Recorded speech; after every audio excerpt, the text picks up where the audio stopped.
Welcome to the System Simplified podcast, where we feature top leaders who share stories on how to successfully systemize a business. Now, let's get started with the show.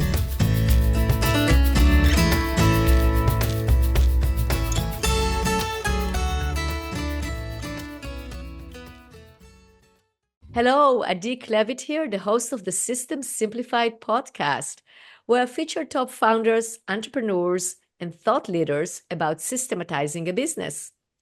And today's episode is being brought to you by Business Success Consulting Group, where we create, document, optimize, and implement processes and procedures so businesses can grow and thrive. And today's guest, I am so excited to introduce today's guest, Jennifer Fern Peterson. Hi, Jennifer. Hi. It's so great to have you on this podcast. You know, we've known each other for already over 10 years now, and I definitely consider you a good friend. We have a lot in common. We can talk and talk for hours. And we're probably going to talk on this podcast about different things that our listeners are going to find interesting, but it's definitely going to be a fluid conversation. And I am excited because you are an expert in your field. You know, you are the true definition of a professional. When I think about a professional, you definitely embody it. You've been doing it meaning you are an SBA lending expert, and you've been doing it for many years, helped many business owners achieve their goals and their dreams through giving them the finance that they need in order to have a successful business. And you are also, so it's over 2 decades in a banking experience, and you are the deal architect, and I can totally see that. And you've helped hundreds of businesses owners acquire, expand, and transform their companies with creative solutions that turn challenges into opportunities. And you're passionate about growth, community, and making dreams come true. You blend deep expertise with hands-on, people-first approach. That's what sets you apart. And I can totally attest to that. The difference between you and others is that you truly care. I mean, the passion that you have about each deal is it's like almost your own business that you are actually doing each and every deal. And not only that, I mean, you have a great family, you are an artist, you know, you have other interests. And so it just makes you who you are. So I'm really happy to have you on this podcast. Thank you so much. I'm so happy to be here. It's so great to be back connected with you, Adi. I love it. Absolutely. Thank you. All right. So let's talk about SBA. Give us a little bit of an explanation for our entrepreneurs that are listening to us and go, is SBA for me? When should I actually talk to an SBA lending expert? What would you say? Well, I would say it's great that you asked that question because there's a general lack of education about SBA, I believe, out in the market. And everybody's opinion is very different. And I like to get out there and educate. So I'm so grateful for this opportunity because I like to tell the truth and show how impactful SBA can be for so many small businesses. And the one thing that I think is amazing is that this program has been around for 70 years. It's been around a very long time, and there is a reason for that. It wouldn't be around for 70 years if it didn't work, right? So it was developed after World War II for the purpose of helping to support small businesses in ways where banks were uncomfortable for some reason or another. And it's usually in the area of lack of collateral or needing a longer runway so that cash flow can be preserved, or less money down. So it's usually a transition, a transformation, an expansion situation that SBA is relevant. And people just don't understand it. And especially with baby boomers transitioning out. And we've been talking about this for a decade now. But a lot of baby boomers have postponed that inevitable retirement because they don't know how to get out, and they feel like their employees are their family and they're worried about them. They don't know how they're going to fare if they leave. and they don't know that there are options out there to help them transition. So that has been a huge focus of mine for the last 15 years, is educating people on how they can transition their business to the next generation, or to a key employee, or to somebody who could come in and preserve that culture and maintain jobs. SBA is a job creation, job preservation program, and small businesses generate 50% of the overall jobs in this country. And I think that gets missed. We hear so much about the giant corporations, right? But we don't hear a lot about the small businesses, and they are the backbone. You know, they're generating 50% of our jobs in this country and 44% of our GDP. So it is a big deal. It's a It big is a deal. big deal. It is. It It's absolutely really is. important. Yeah. What makes a business owner or a business qualify for SBA? So a lot of people get confused by the term small business, and there is good reason for that. The SBA has redefined that term many times, at least since I've been doing this for the last 15 years. So I can imagine over the 70 years, it's probably changed a lot. And it used to be very specific to the industry code, the NAICS code, or the SIC code. They got rid of that back after 2008 and streamlined it. So small business in the eyes of the SBA is a for-profit company. So it cannot be privately held, and it cannot be a nonprofit. So it has to be a for-profit company. It also can't be an investment company, so no passive income. So owner operator, privately owned. And to be defined as small, they have to have had net income of 6.5 million or less, averaged over, I believe, the last 2 years, and a net worth of 20 million or less. So really, it's vast. That encompasses so many businesses, privately held businesses throughout this Is there a country. minimum? Is there a minimum for an SBA loan in terms of? No, I mean, some banks will set internal minimums just because there's a lot of work involved with really tiny, so there's organizations that are focused on microloans, and they do a really good job of it, and they have a whole system. So some banks will say, well, if it's under 50,000, why don't you work with a micro lender? And then when you reach a certain level, then you step up to the bank loan. So it really depends on the bank's philosophy and what they're doing. But no, there's no minimum. There's no minimum that I'm aware of. Okay. Yeah. Are there any certain types of industries that are more qualified than others, or certain type of industries that the SBA would not touch? So SBA will not do anything that is discriminatory in nature. So if a business is limited to a certain type of people, that would be considered discriminatory. So if it was like an all women's organization or an all men's organization, or just limited to a certain type of person, that would not be eligible. Also, anything that's federally illegal, anything in the cannabis industry, very difficult. And anything in the sexual, like no strip clubs and that kind of thing. And we can't lend to other institutions that are bank related. So there are some institutions out there that want to get capital from other banks so they can lend it out. That's not an SBA deal either. But as far as industries go, other than those that I mentioned, there's not a lot of restriction. There is some concern with certain types of industries for various reasons, like gas stations, for example. They have environmental concerns. So there's extra scrutiny on those kinds of businesses, but it does not make it impossible. I've done many gas stations over my career. They're just harder because of the environmental considerations. There are banks that layer on. So the SBA is the minimum standard. There's a 450-page standard operating procedure that's the basis, the minimum standards that the SBA sets the rules for, the tone for. And then banks layer on their own credit standards on top of that. So you'll have two sets of standards depending on where you are, where you're getting your sources of capital. So some banks will be more clear, like, I don't want to do hotels. I don't want to do restaurants. I don't want to do anything that is environmentally sensitive.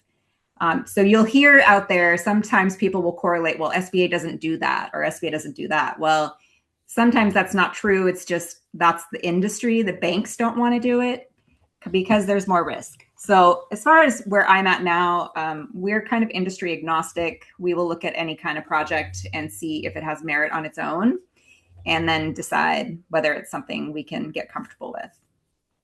Right. Okay. So, Jennifer, as I read in the bio, and I know that firsthand, your passion is really to help businesses. And you created several miracles throughout your career, really helping people and giving them hope. They had a dream. They had a dream about their business. They had a dream about expansion. They had a dream to, to create something that they really wanted. And you helped them do that. Do you have a story you can share on how you've helped someone and the impact it created, not only on their lives, but also on the lives of people that they employed? Yes. I have so many stories. When people ask me that question, I'm like, I don't know which one to share first. There's so many amazing stories. There's one that I feel I mention this story a lot when I get asked this question because it embodies the strength and the creativity of SBA so well. And I was able to see it from the beginning to the end and see the transformation over that time. So this person came to me. They were pretty young in their career. They had started a business. They had a partner. They and their partner, and at that time, they were generating revenues of about 300,000. They and their partner had a falling out, and that partner, they wanted to get the partner out of the business. And SBA is great for partner buyouts and for business acquisitions because there's no collateral in those kinds of situations. It's goodwill, right? So it's blue sky, not tangible. Most of the time, banks are very uncomfortable lending for that sort of purpose because they can't go in and get their money back by selling the assets that they're financing. So do a lot of that with SBA. We helped him buy out his partner. It was a pretty small transaction at the time. And he also wanted to buy a roaster. He was a coffee company. And they were roasting, I believe, out of their garage at this time. And they had one cafe. They wanted to buy a roaster. It was pretty expensive roaster, like 300,000, something like that. So we helped them with those two things. And then they came back and said, we want to open another cafe. So we helped with another SBA loan for an expansion of a cafe. And then they opened another cafe. And this is all within the span of about 3 years. All of them were doing very well. Then he decided, I don't want to put that roaster in a leased building because it's going to cost me $80,000 to install that roaster, which he did not realize, and neither did we. $80,000 to put in the electricity and the air, exhaust, all the stuff that has to go in with that. So he thought, maybe I should buy my own building so that I could at least invest into my own net worth and my own space. So he found a building and we helped him with that. And he put the roaster in that building. And in the span of about 7 years, he grew his revenues from 300,000 to over 14 million. And I got to see how impactful each one of those tranches of capital impacted that trajectory. And he maintained profitability. All the while we're looking and making sure, like, are you growing too fast? Are you keeping control of your margins? Are you, all of those things are being very intensely analyzed and scrutinized. All of the things were, he was leveraging all the right, advisors and doing all the right things. And when you're doing that, it can be incredibly powerful. And there's so many stories like that. And it's the funny thing because people don't realize you can access up to $5 million of SBA guaranteed money. And then, the intention is to graduate to conventional. It's never to be long-term because it's there for that surgical moment in time. And that is exactly how it was used in that situation. And he had maybe 5 loans around, over that time, and it got him where he needed to go. But it's all about, having a vision and being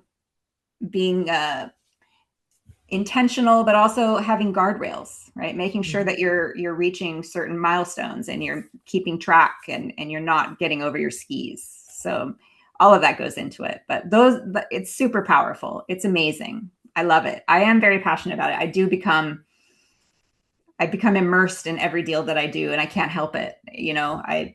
I sometimes wish that I wasn't so immersed because it does like consume my whole being, but I just can't change that about myself. So it is who I am. I get very integrated into every deal that I do, and I love it. It's super fun. Absolutely. And I think in terms of talking about it from an entrepreneurial or from a business owner standpoint, I think that's what makes business owners really passionate about what they do, because just like you, they integrate itself into their business. It Yes. becomes personal. And when you're detached or you don't care, it comes across as well. So it's harder to do business with people because they feel like, well, if things get tough, she's going to leave me, or she's not going to be there, or she's not really going to care. Yes. So yeah. So you work in Oregon and California. That's like, if people want right now listening to us, they are thinking about SBA, want to reach out to Jennifer. So it's Oregon and California. Now, what should our listeners that live outside those states do? How can they find a really good banker that can help them? What are the qualities that you would suggest that they look for? What advice would you give them? My advice would be find an advisor that you connect with, that you feel like you can be vulnerable with, right? I think that's the big key. Can you articulate your vulnerabilities with that advisor? And is that advisor really listening and picking up on the right things when you're sharing?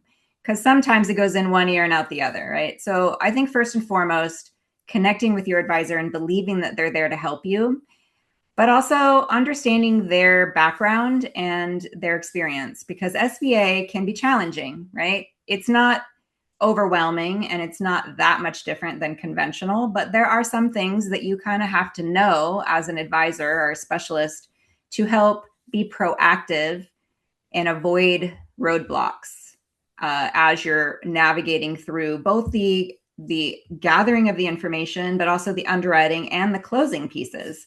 So those that have done it, many times know in advance what the obstacles might be and they solve for them before they happen. And they shield their clients from it. Sometimes the clients don't even realize all the things that they're doing behind the scenes because that's the intent, right? We want to not have them feel that stress or be concerned. And I would say those advisors that have been doing it a long time, that know how to proactively avoid roadblocks or situations that could cause it to derail are really important. So asking, how long have you done it? Tell me what you're passionate about. Make sure you connect emotionally and you believe that they're there to help you, because not everybody shares those. We run the gamut, but I do feel like SBA is a niche. The people that are doing it, they have big hearts. They really want to help people. It's funny how small this community is. Everybody knows everybody in this space because there's not very many of us. SBA only represents 5% of lending across the entire nation, just 5%, which I am shocked by. And I think that is for two reasons. One, it's there to be very strategic and surgical, right? It's not supposed to be, a general offering. We want people to go conventionally if they can. But two, lack of education. So getting more information out there, letting people know that, hey, this is an option. Why don't you look into it before it's too late, especially those that have put off retirement. There's lots of great options for that. And that would help your business stay viable into the next decade and the decade after that as well. So just find people that that love to be educators and that are passionate and that you can connect with and be vulnerable with would be my advice. I think it's a great advice.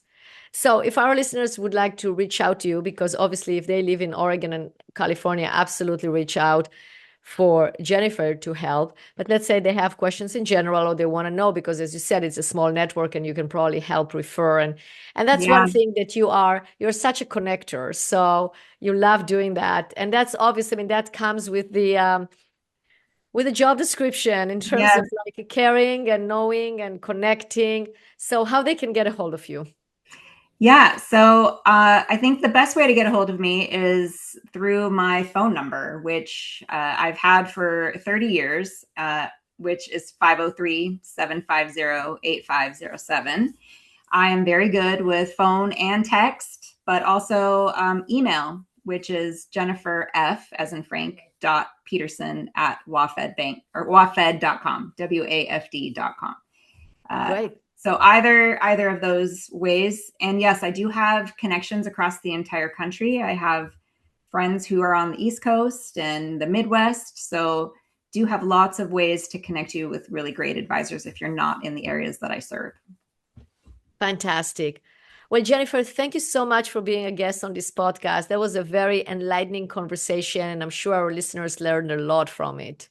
Thank you so much for having me. It was so great to reconnect, and I appreciate the opportunity.